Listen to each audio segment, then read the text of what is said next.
A Nigerian artist is generating buzz with his computer-generated works. Malik Afegbua used three different Malik Afegbua, you might have with his images of a fashion show of senior Black citizens. people and moreover seniors suffer from the lack of representation.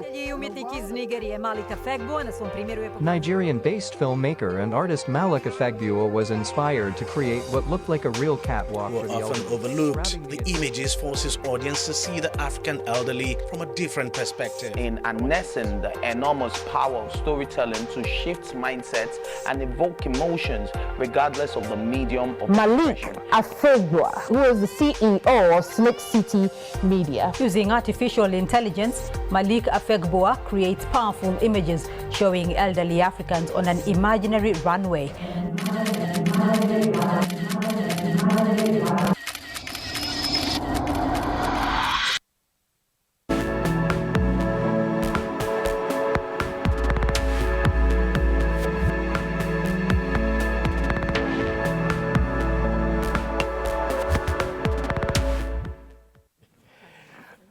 Good morning, ladies and gentlemen.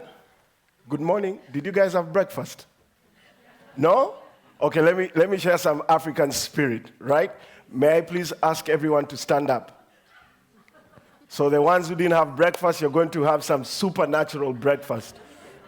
Okay, we're going to do this Kenyan style, right?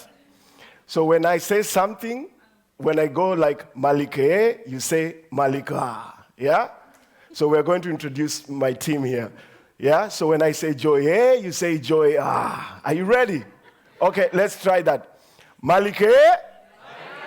Malike. Joye.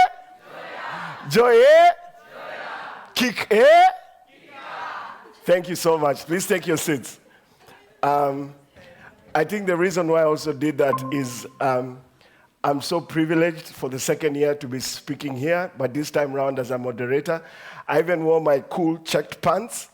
I was like, I have to wear something that signifies where I'm from because of one thing.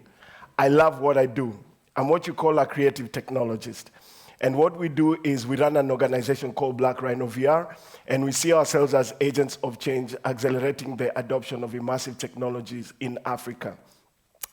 One thing that you don't know about me is, drum rolls, I'm giving myself drum rolls, is I graduated from a very prestigious school. And I feel like as an African, I have to tell you that. I graduated from the prestigious school of YouTube Premium, minus the ads. And I'm a self-taught creative technologist, and I'm very passionate about what I do. But today, I'm not here to talk about me, neither am I going to steal my guest's thunder. So, I'm going to do this because of visa challenges. By the way, as an African, we have some of those challenges. Some of you might not know about them. Some of you know. It's very hard for us to travel. So there's two individuals who are not able to join us physically because of visa challenges. But be that as it may, they've joined us online, and you're going to also hear a word from them. So without any further ado, I'm going to let our guests introduce themselves so that they can do justice to their names, because otherwise I'm going to have issues in Malik. Maybe later, I don't want trouble, but I'm going to give them an opportunity to introduce themselves and what they do. But I'm going to throw in something special. I didn't tell them this when we were having a brief. Yeah, you guys are not ready for this. So you have about 2.5 minutes to introduce yourselves, both online and physical, right? We're going to start with physical because online maybe they're going through some technical challenges as they set it up, right? So you're going to tell us your names, what you guys do, and also something about you that no one in this room knows. And it has to be a random thing. Let's even make it interesting. Something about you guys that a lot of people, not just the people in the room, a lot of people don't know about you. So I can start by example. Something a lot of people don't know about me is, it's not a happy story. I survived a terrorist attack. Almost 70 people died. I was in a room with a terrorist next to me for 6 hours. And I survived it, and that's why I'm standing before you, because I believe in the grace of God. I was with an angel, they saved my life. So don't have something serious like that, by the way. So that was intense, something cool. So, without any further ado, from Kenya, you know we always go with the ladies. Please, Joy, the floor is yours.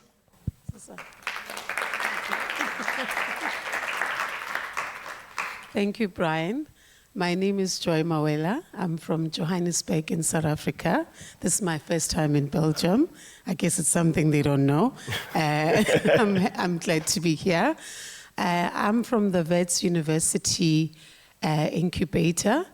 We offer skills development, incubation, and market access for young owned startups in South Africa.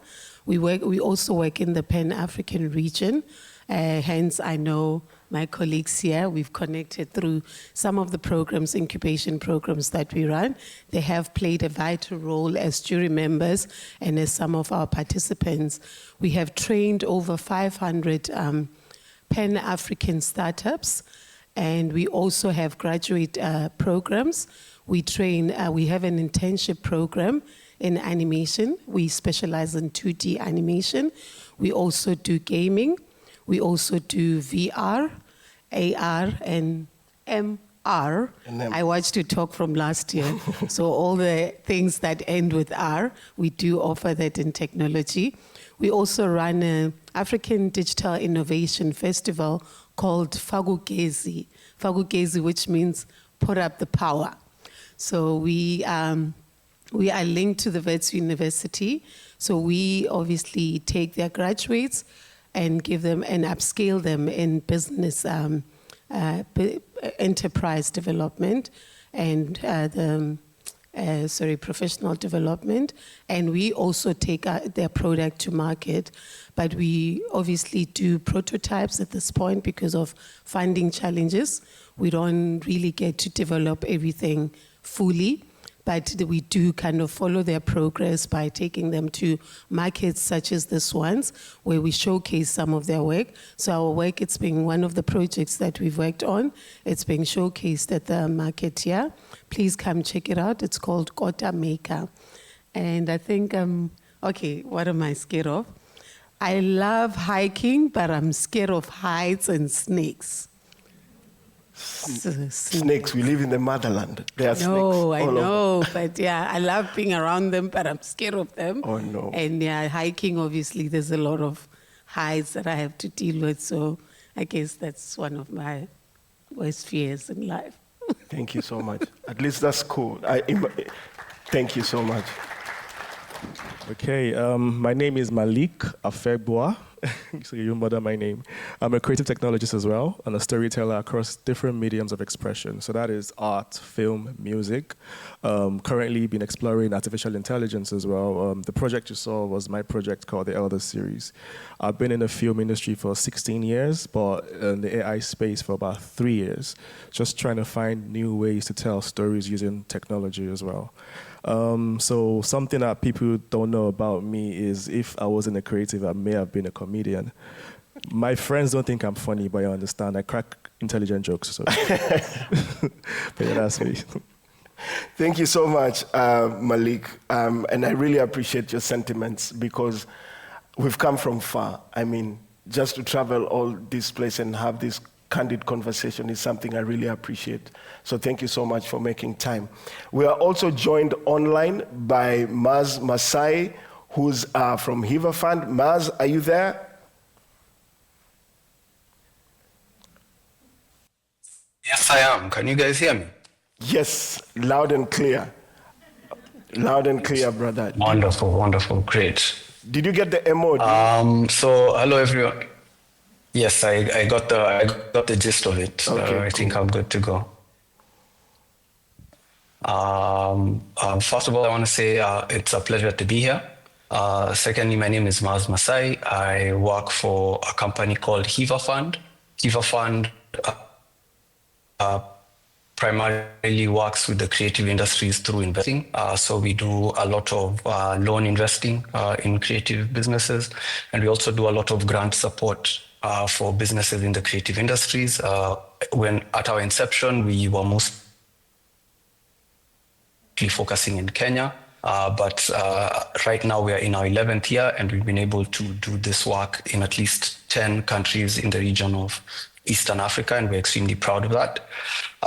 We also do a lot of work in policy for the creative industries, as well as research and capacity building or skilling of young creatives as they start their ventures in creative entrepreneurship. Something people don't know about me is actually my first trip to Europe was to Belgium. So I'm very sad not to be there right now. It was the first country I ever visited in Europe, and it was around this time as well. Second thing is that I am very fluent in our local language in Nairobi called Sheng. All I need is to hear you say a few sentences and I'll tell you which neighborhood you're from. I think I can, or rather whereabouts you're from. I think that's a good skill I have. Please don't test it on this call, Waduri and Brian. But yeah, and then what else are we supposed to say, Brian? That's it. That's it, man. I didn't know about the Sheng. I think I speak better Sheng than you, but we will have that conversation offline. Man. There's no way, brother. There's no way I can speak slang for like all the neighbors. Whatever, man. We'll have that conversation later. That's all I'm saying. Anyway, thank you. Thank you so much. Cool. We're also joined by Mercy Nyaga from the Creatives Garage. Mercy, are you there? Yes. Perfect. The floor is yours, Mercy. Thank you so much for hosting me. I'm so excited, although I wasn't able to be part of you physically. I'm excited to join you virtually. My name is Mercy Nyaga. I'm the head of growth at Creatives Garage. I would say Creatives Garage is expansive organization, but that because you're our close neighbor. We deal with quite a number of creative departments. We have actually been named as the mother of the creative industry here in Kenya by several creatives. So we deal with advocacy, we deal with technology, we deal with community engagement, we deal with several staff. So one thing people don't know about me, I'm introverted. People think I talk too much, but I'm quite introverted. Thank you so much, Mercy. I know, Mercy, we are actually neighbors in Kenya in one of our spaces. And Mercy, I don't think you're an introvert, just FYI. But conversation again for another day. Ladies and gentlemen, first things first, I want to thank each and every one of you for making time to have this conversation. And it's my hope that it'll be a fulfilling conversation and you're going to get to understand the motherland. One thing about the motherland is I always talk about, this is my philosophy, and I don't know if they share this philosophy, but for us to have progress in the motherland, it's not based on ability, but on availability. You have to show up. It doesn't matter your skill sets, your abilities, you have to be available. So I thank you for being available in this conversation. And number two, there's one thing that we all have and we share in common. We've been given the gift of time. So we're going to have time to discuss about the CCI. I took the trouble of writing down some notes so that I can be able to articulate where this conversation is going. So kindly allow me to read this. For centuries, African stories have often been told through a foreign lens, especially during colonial times and the media that followed. These narratives were frequently shaped by outsiders, reinforcing stereotypes of marginalizing authentic voices. Now, African creatives are reclaiming their stories, presenting them with the complexity and authenticity they deserve, free from distortion of Western perspectives. This discussion will focus on how African artists, creative technologists, musicians, designers, creative businesses are reshaping how technologies such as AI, XR, and blockchain reshape their narratives in a post-truth world. By highlighting the intersection of the creative industries and these emerging technologies, we aim to have this conversation to explore how these creatives whether or not in their creative practices or businesses, are making meaningful contributions both locally and internationally. Now, we're going to have a series of questions just around you guys to understand this. Now, two statistics that scare me each and every day, but also make me happy in equal measure, is one, and I mentioned it the last time I was in Belgium, that by 2030, statistically, half of the world's youth population is going to be in Africa. By 2030, right? Statistics number two, that Africans currently are growing in leaps and bounds and are contributing to the success of Africa, especially when it comes to digital tools.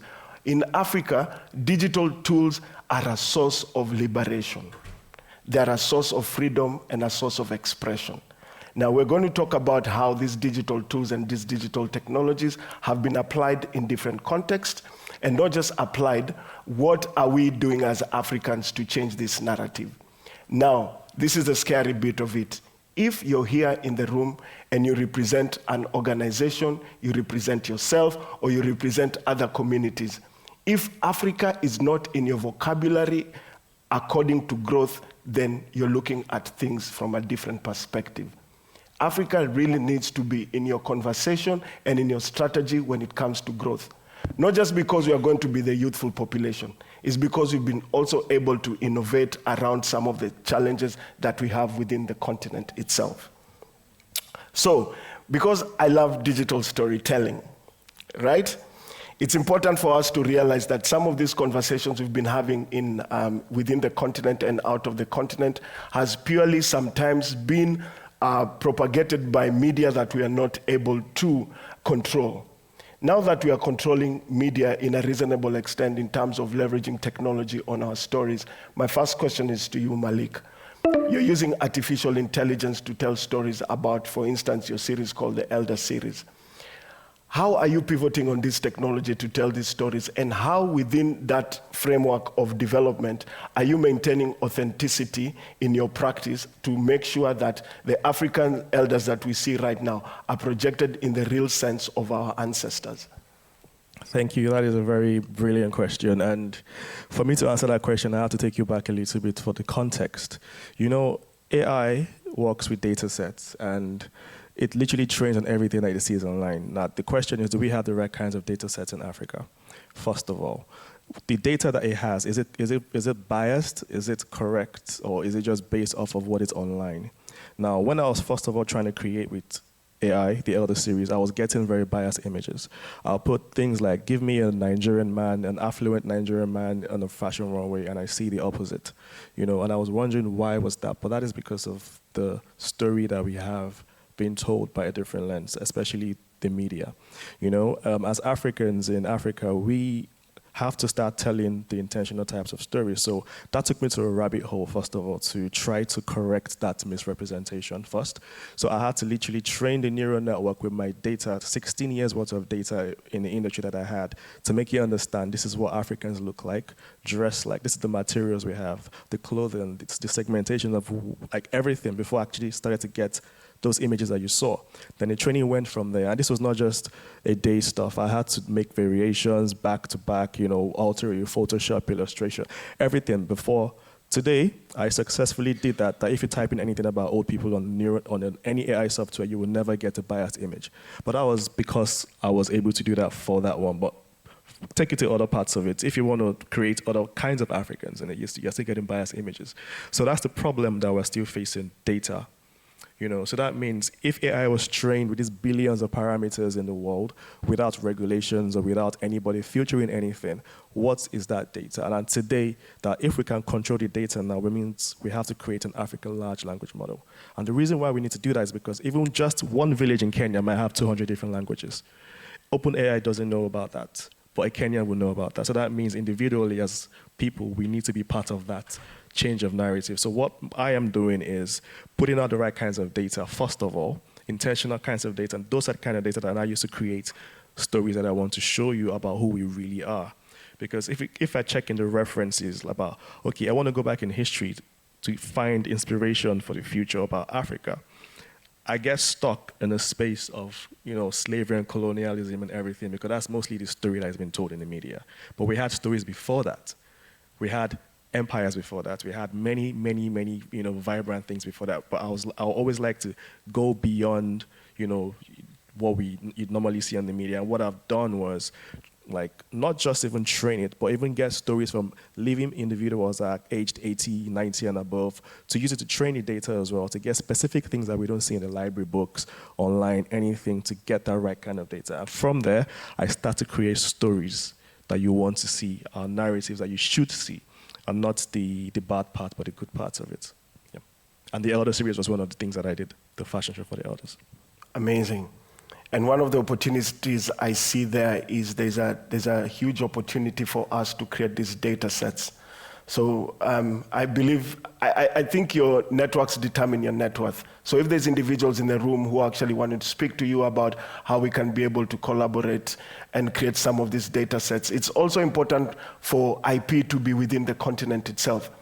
They talk about digital technology having a colonial approach between the global north and the global south, where sometimes the technology from the global north wants to be imposed to the global south. It's like the global south doesn't have a voice. And here you're saying that the global south has a voice. The global south can be able to collect all this data. Then what do we do with these data sets? That's very interesting. I'll go over to my friend Joy. I mean, with your creative practice, you've been able to fund a lot of businesses, a lot of individuals who are within the CCI when they're leveraging on technology itself. What are some of the things that you've seen, or some of the projects, if I may, that you've been able to support where they're giving a different story of the African narrative? Because there's this African narrative that we keep on saying that has been misrepresented by huge media. So what are some of these projects that you're currently working on, and how are you financing the projects? Just to give a bit of background, my role is business development. I've worked in the broadcasting space and funding space.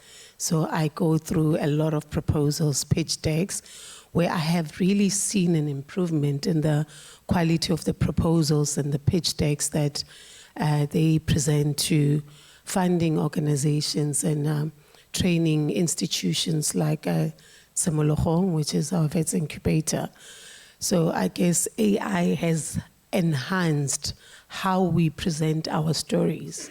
As much as there's still issues around how we protect our IP, I think the good thing that has come out of out of AI is that we're able to actually improve the quality of some of those proposals that go through the funding process, because in the past you had to deal with spelling errors, you had to deal with things that were not business cases that were not making sense, they were not well structured.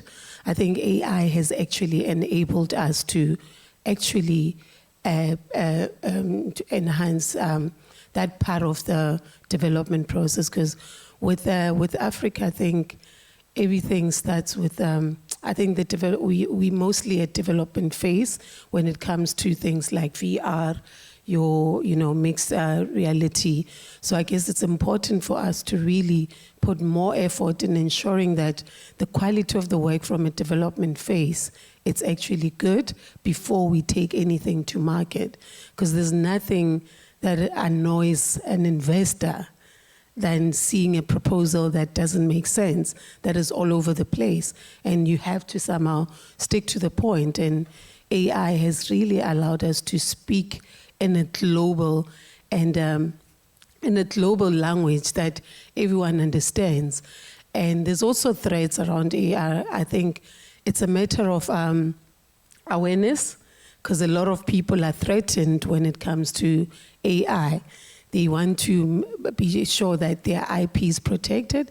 They want to also be assured that their stories are going to be told in the most authentic way without really compromising some of the, the cultural and historical stories that we have. We have a very rich culture in South Africa, and we have to make sure that it's told in a very authentic way and in a very dignified way. I think when you talk about colonization and some of the stories that have not been captured in the past, and it's stories that you cannot find in any technology or any, whether it's Google or whatever.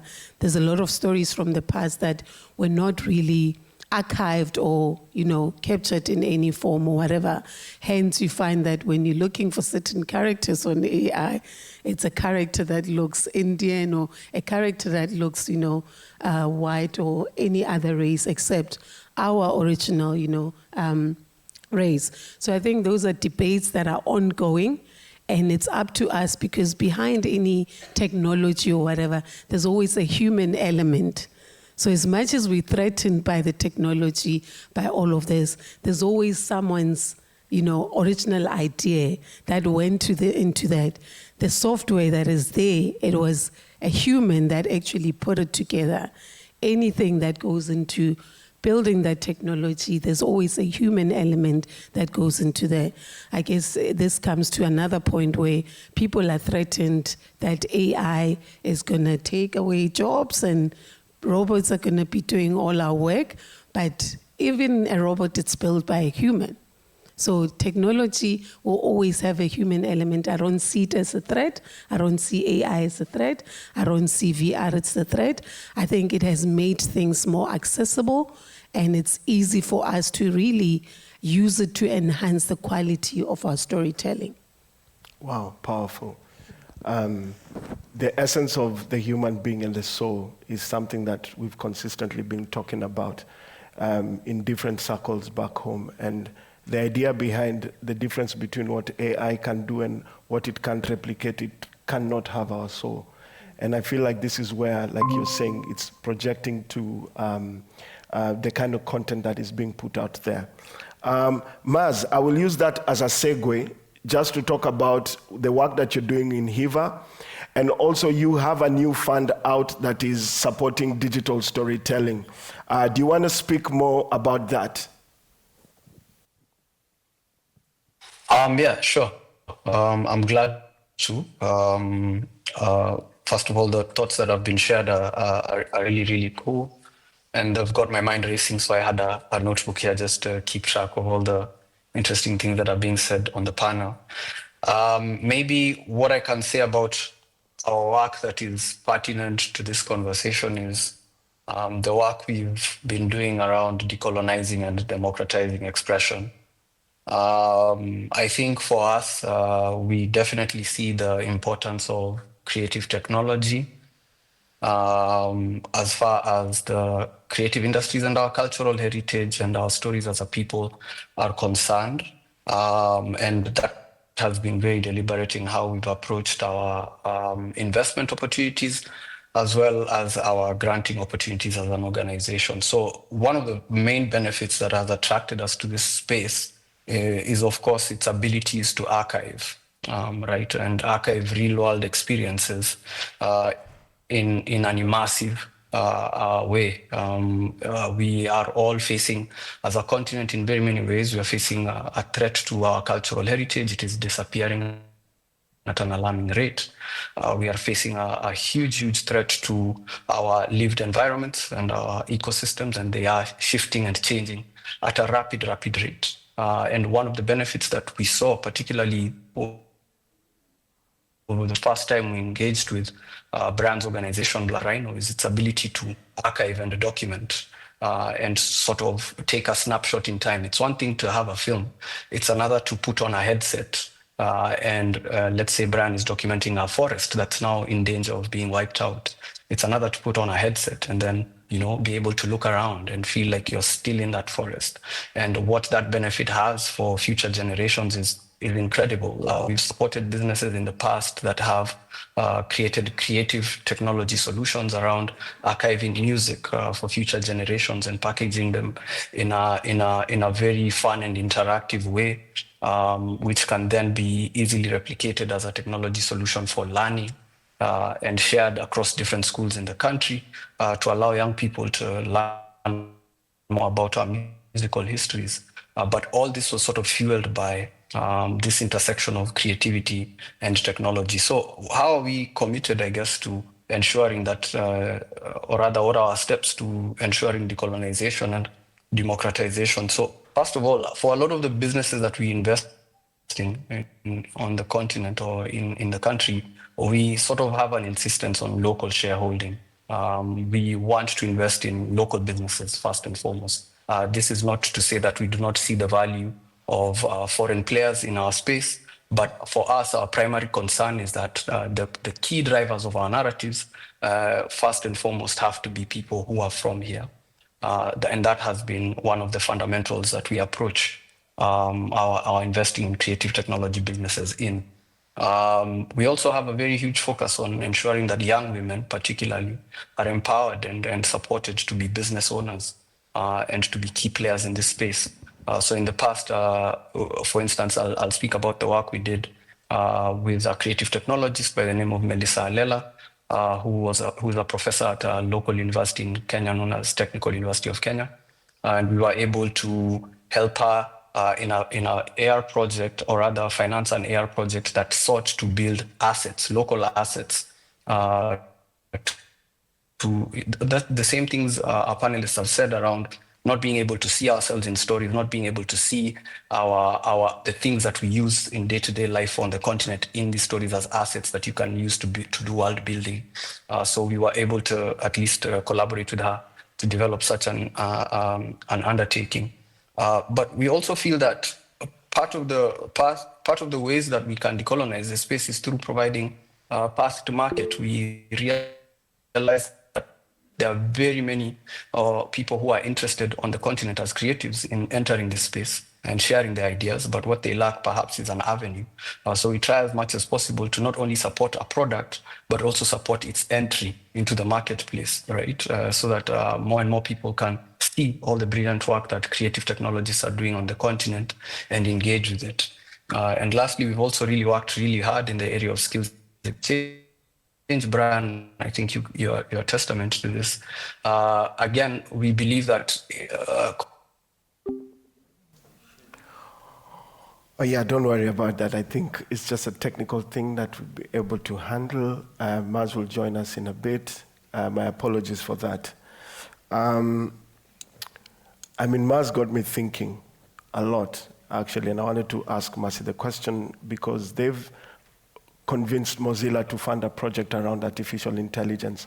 They went around in Africa doing a whole research around how artificial intelligence is being leveraged by artists and different organizations within the CCI. Just to prompt you, that was a conversation that we are going to have. As we try to connect with the team back in Kenya, I want to ask a question to both of you. So how do you think African creatives can continue to influence global culture while preserving our unique cultural identities and stories? I mean, we've been able to see that in music, where Nigerian music, South African music has been able to, break borders and collaborate across the world with different individuals. So in terms of our stories and leveraging on this digital technology, how do you feel like, what's your personal opinion when it comes to that? How do we leverage this technology by still maintaining the unique identity of the African culture, while still being open to collaborating? I feel like the future is collaboration. I guess in the business that I'm in, animation has always, and gaming has always enabled, and VR obviously, has always enabled us to collaborate with people from all over the world. I think during COVID, that's when we really realized that this media can actually allow us to have that crossover kind of collaboration where you can be working with someone who's in Nigeria and we can have stories that resonate with both, cultures, whether it's in Nigeria. There's a lot of universal themes that actually allow us to collaborate. As much as Brian said that music has that universal aspect, I think there's a lot of stories and theme that have that universal aspect. I think things like our culture, our heritage, there's a lot of similarities that actually allows for that collaboration. And the medium that we use, which is animation also, and gaming, also allows you that flexibility to tell stories in a way that appeal globally, and stories that don't really speak to a certain culture or a certain, race. So for me, I think animation has always enabled, and gaming has always enabled us to do that. I think one thing that I appreciate about VR is the fact that we're able to now go back to our history, and we're able to reach a wider audience, and a wider audience in terms of in terms of a more interactive approach. Before, it was just us watching a movie, and you didn't really get to really experience someone's culture, walk into someone's shoes, actually feel that emotional whatever. We've got some of the iconic spaces in Africa, like the Robben Island, which is where Nelson Mandela was imprisoned for a long time. Our kids are now able to really get into that world and really feel that emotional, reaction, and really interact with some of the rich history that we have. Before, we were not able to do that. It was just a movie that was told from someone's perspective. So VR actually allows you to get into that world and actually interpret it according to what you are feeling and what you're seeing at the time. You're able to walk back into that journey and really get emotional, and and consume this content in a way that it's so fulfilling. Before, you just debate in your lounge that, this is not how the story should have been told. This is what happened in 1920, whatever. This is what should have happened. And then there's always the issue of language, where sometimes language is not captured correctly. There's not a lot of research that goes into different languages. I think AI should be able to actually allow us to be able to do that research in the quickest and the cost-effective way. So language has always been an issue when we have to tell our stories, where if I tell a Nigerian story and I don't get the lingo right, I will get the heat from, the Nigerian industry to say, you didn't capture our story correctly. There's been a lot of debate around how we tell the different cultural stories from a language perspective, which kind of restricts people from really using the language. But in animation and gaming, there's a certain language that you use that doesn't really focus on too much dialogue.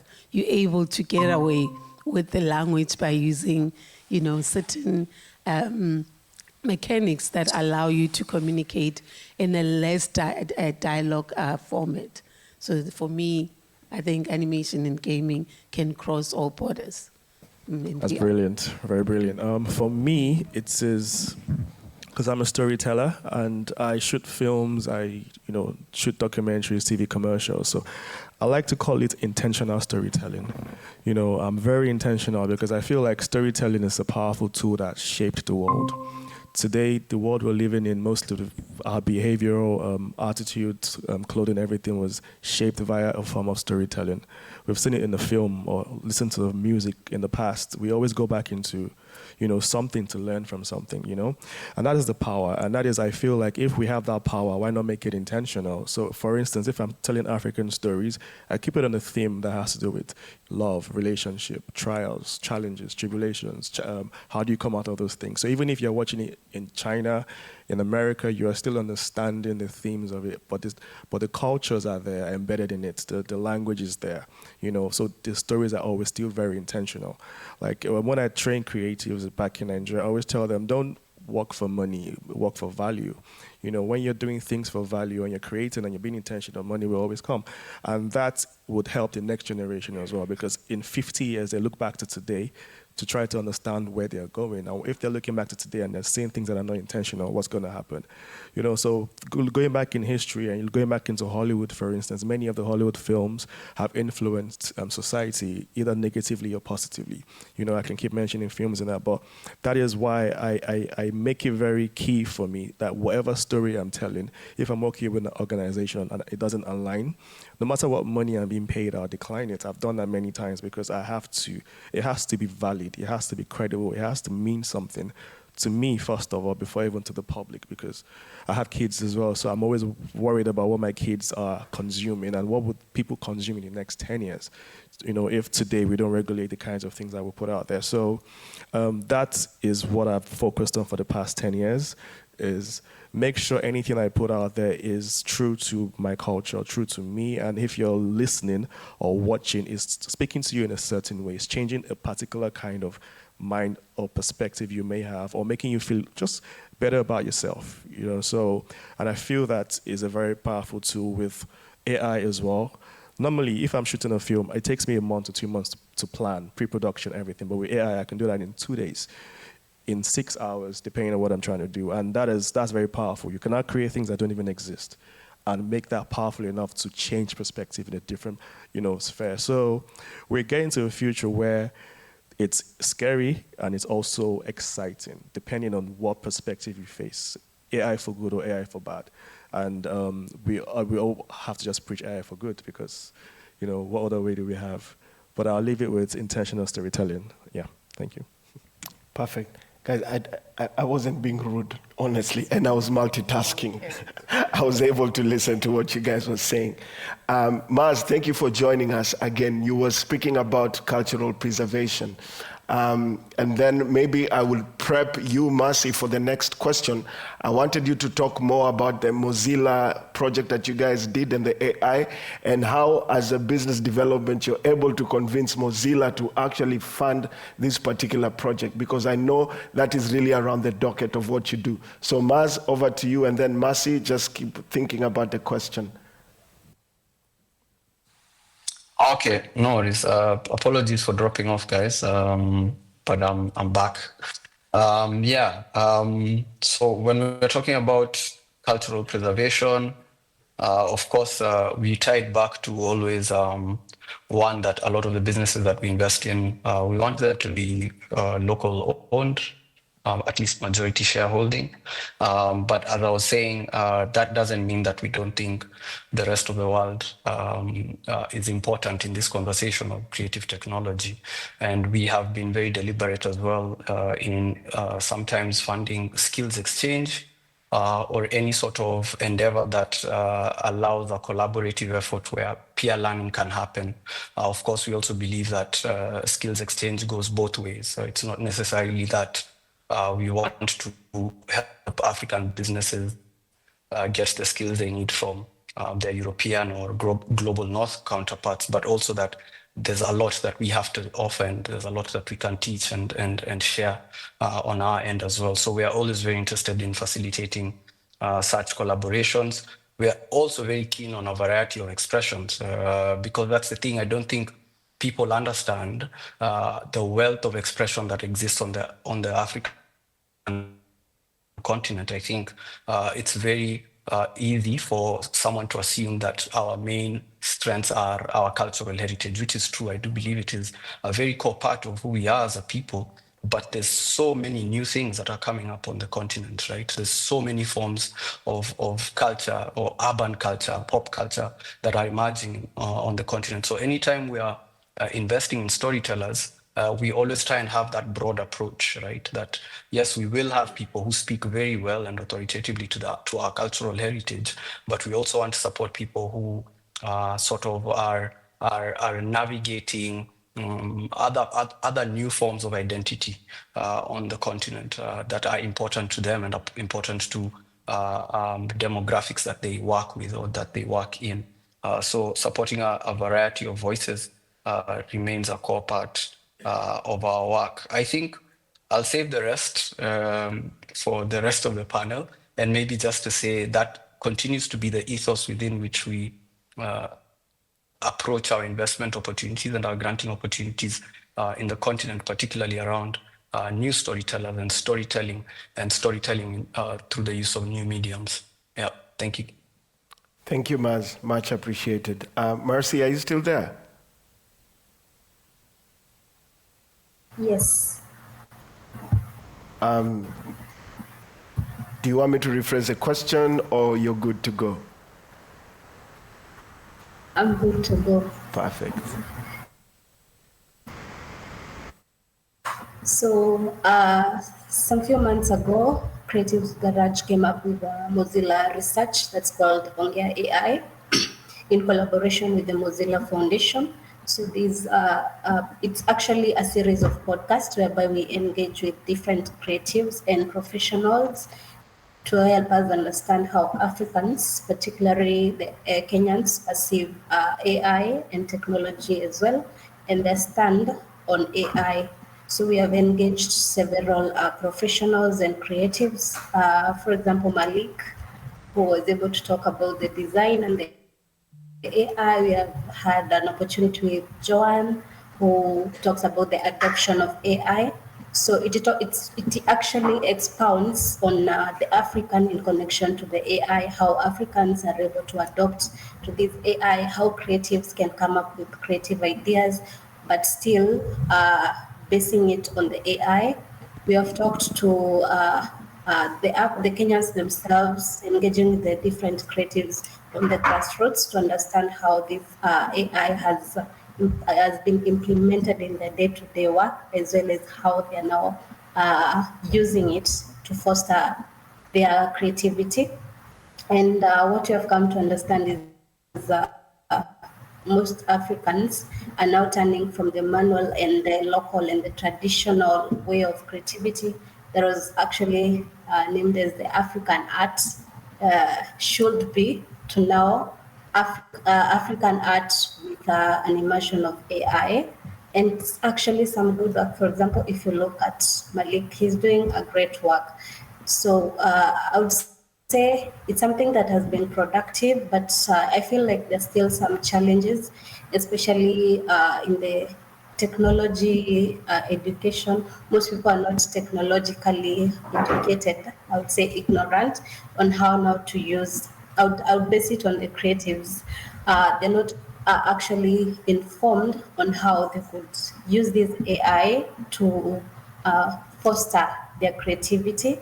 And then, of course, it's inequitable because most people cannot actually get these funds or resources that they can use for their projects and creativity. And we know they have to get software, they have to have some education, they have to have some knowledge on how to go about it. So the resources inequitability and as well as the technological glitches is something I would say is affecting the African creativity based on our research. And we look forward, or another question is how now do we empower these creatives that are actually interested in engaging and using the AI for their creativity. So that's something that we've been working towards as Creatives Garage through our research on their AI. Thank you so much, Mercy, for sharing those powerful insights. In the interest of time, ladies and gentlemen, I would want to listen, as Africans, you know, we are storytellers. If we start, we don't know how to stop. I mean, the clock, I'm just looking at this clock, they keep on resetting it. I'm just like, guys, we really need to move. Looking at the future and what you guys are working on, what is the promise you're going to give in this room? If someone was to come to KIKK 2025 and they would have remembered listening to all of you, what is that promise that you give individuals in this room that will happen in Africa? What is that promise? That's a very tough question. Okay.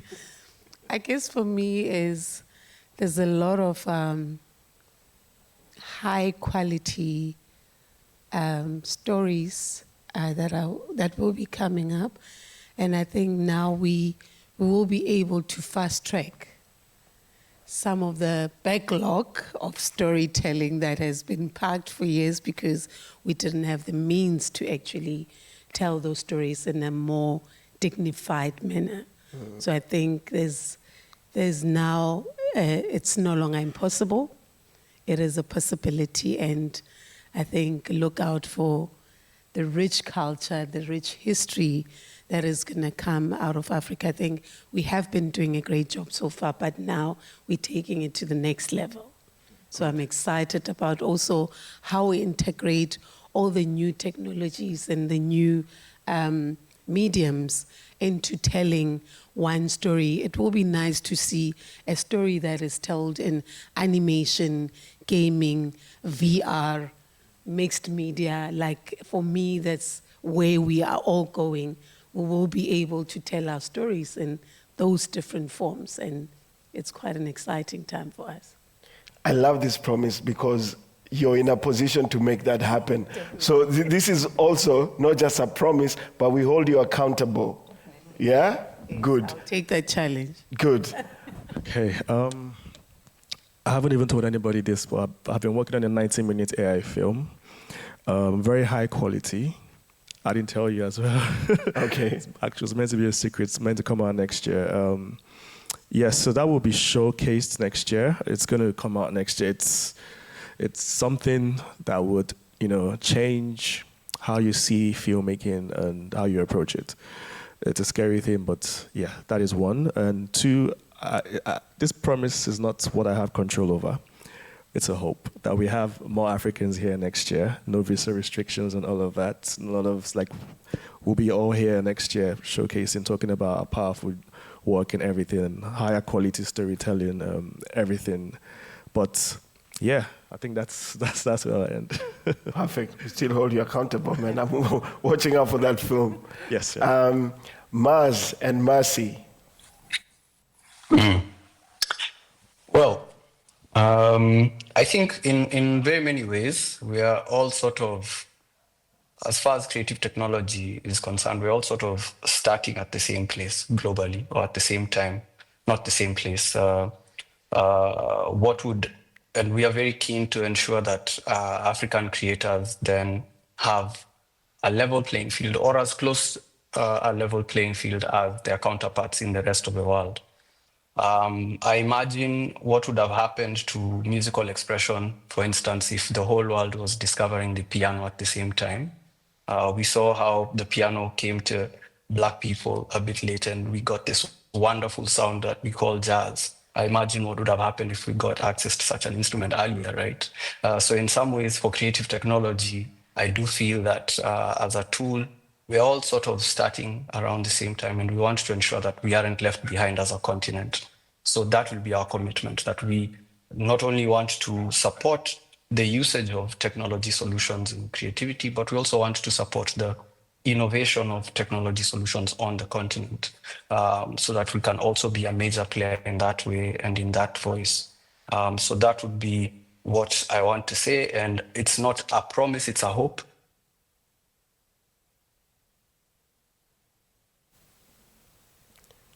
Maz, we lost you. Businesses, that's all. Thank you, Maz. That's all. That's all I have to say. That's all I have to say. Solid. Mercy? I would say, us being in the creative industry as Creatives Garage, our commitment, or rather our hope, would be to empower as many creatives and even globally, and especially in the African continent, to collaborate with them, to empower them, as well as to give them opportunities to create something that is fresh, powerful, and rooted in the African culture. Thank you. Thank you so much, Mercy, Maz, Joy, Malik, for just being amazing and giving your heart out to this conversation. I really appreciate the fact that, for the both of you, you traveled all this way from your comfort zones. For, of course, our guys online, thank you for making time. Maz, I know you're in the middle of sessions, so we really appreciate your time, and Mercy as well. I'm going to use that as an opportunity to open the floor for questions. We are running just a bit behind time, but I would like to connect with the audience. I mean, do you guys think these guys are full of BS? Do you feel like, are they going somewhere with this? I just want to open the floor to having candid conversations. We can take a question or two. If there are any burning questions, those ones that are really burning and you want to get it out. Feedback, anything. I'll open the floor for that. Is there a roving mic going around? Or I could give you one of ours. We improvise as we go. Yeah? Cool. Thank you so much. Here you go. Thank you so much. That was random, guys. I don't think it was in the script, but let's just go with the flow.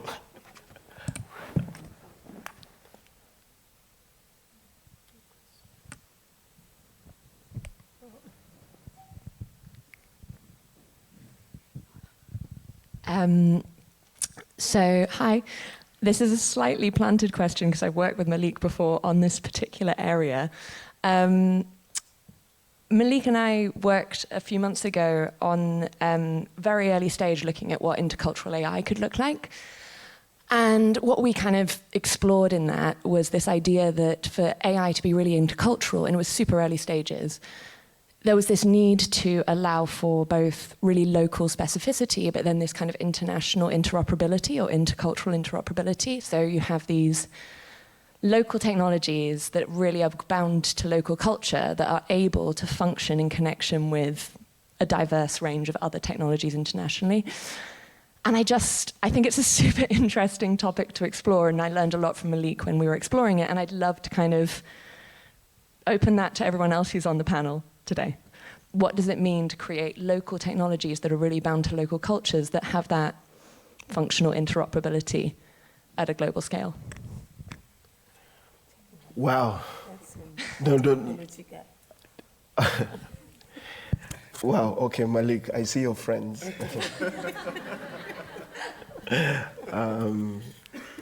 Maybe I could look at it from two perspectives. Number one, we need the right policy to be able to do that.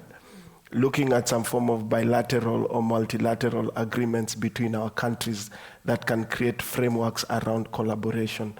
Interoperability is about communication and collaboration. I feel like if we get that right, Africans are ready to build their own technology.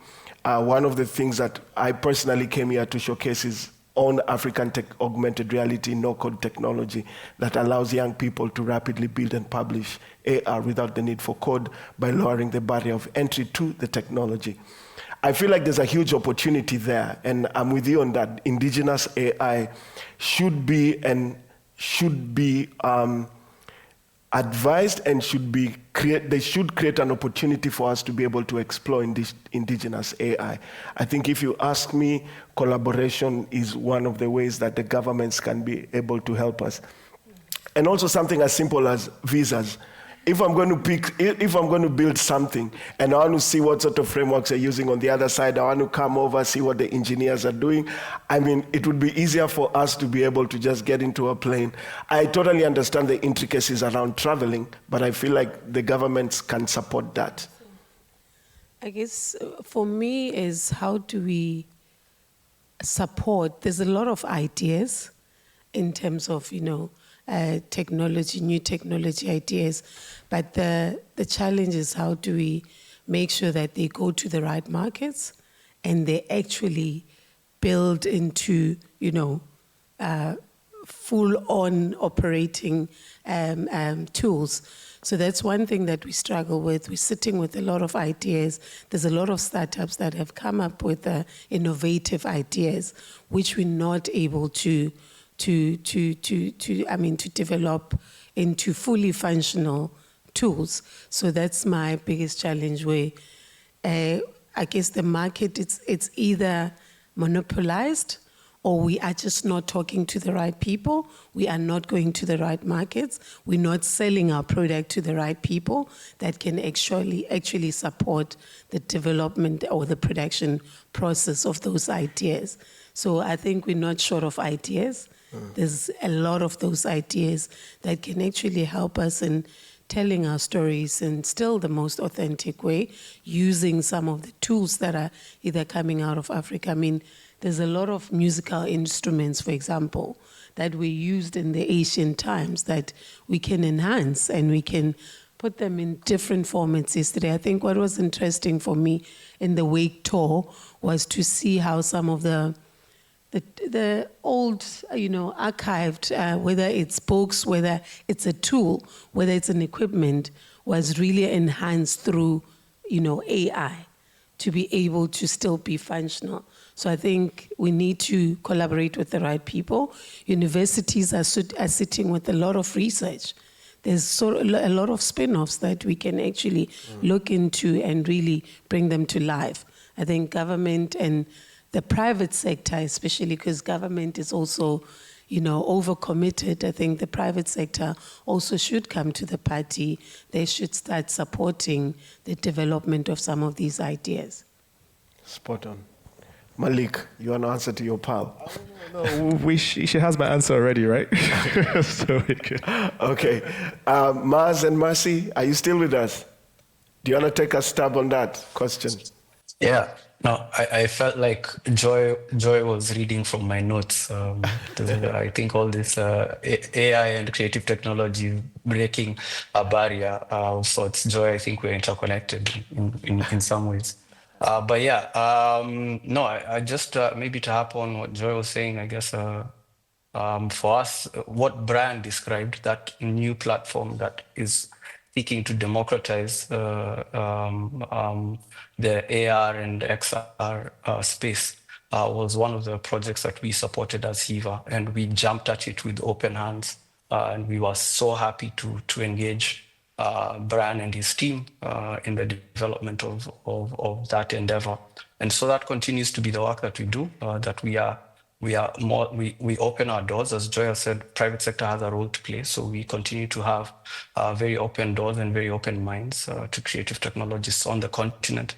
We want to listen, we want to learn, we want to hear what they want to do in this new space, and within our means, we play our part to support that.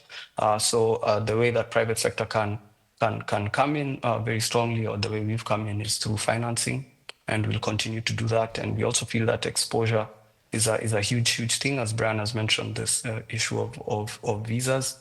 But by Brian also being a pioneer in this space, he also becomes like a sort of like an evangelist, and also he carries a huge burden every time he goes to festivals such as KIKK, or anytime people, let's say if I attend a festival such as KIKK, I'm not just coming there to not necessarily see what's happening, but also see this information and bring it back home and say, this is what people are doing, and these are the innovations in the space, right? That is the role that people like Brian play, and for us, it's important to maintain these collaborations and maintain these networks because we also feel that these networks also have a huge mandate of capacity building for our creative tech space on the continent. Thank you so much, Maz. Marcy? I think we can empower creatives, that is through tech education, because I feel like we are working with half the population of the creatives, and most of them are not well equipped with the tech ideas on AI and how they can now unleash AI in their creativity. And then the second one is collaborations and funding. We should encourage or even teach these creatives how to get income and how to apply for these grants, how to get money to work on their creativity and AI, because most of them actually don't have money. Being in a tech space, being in a creative space, most creatives are, I wouldn't say struggling, but most creatives don't have the resources for their projects.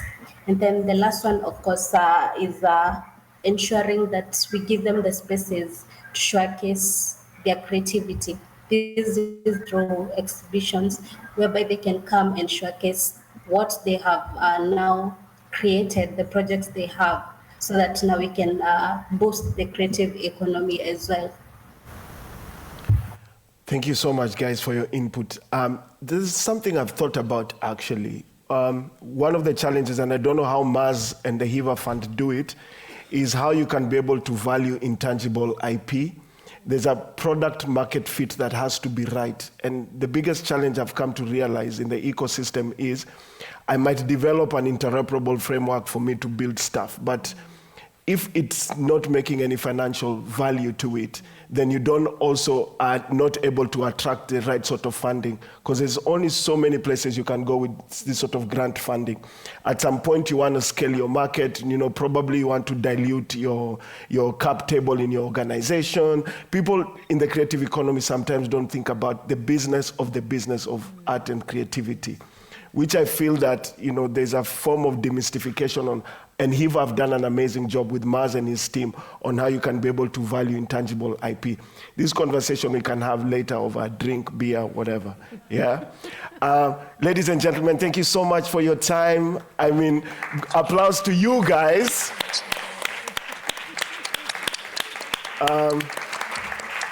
Thank you for making us feel comfortable. I want to be honest. I live in a tree house. I'm joking.